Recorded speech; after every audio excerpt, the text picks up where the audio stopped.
আমরা এখন এসেছি পিজি পেতে ডক্টর দেখাতে, ভ্যাকসিন দিতে। কি বলবো বন্ধুরা, এত অবস্থা খারাপ, এত অবস্থা খারাপ।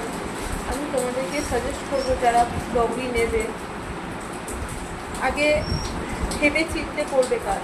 কারোর কথায় কিছুকে কখনো ডগি নেবে না। আমরা দুজনে লিটারালি আমরা পাগল হয়ে যাচ্ছি এই দুজনকে দেখো। দেখছো মানে রেডি হয়ে দাঁড়িয়ে আছে, একটুখানি ছাড়লেই পালাবে, ছাড়লেই পালাবে। দেখো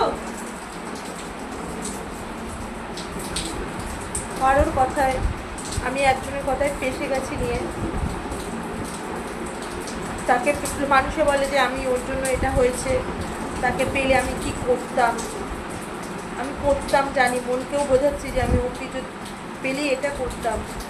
আমার সামনে বসে আছে, আমার কিছু করার ক্ষমতা নেই, কারণ এই আমাকে কুকুর নিয়ে আসে আজ থেকে 4 বছর আগে বলে আমাকে রাজি করিয়েছে। ঠিক আছে চলো, নিয়ে নিয়েছি। আমিও সমান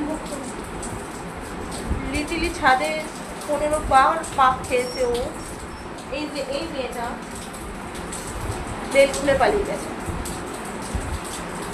এখন বাইরে বৃষ্টি পড়ছে,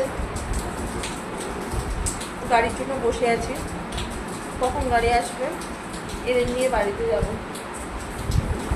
চলো তোমরা অন্তত আমার দুঃখটা বোঝো, একটু লাইক করো, কমেন্ট করো, তাহলে শেয়ার করো। চলো যাই।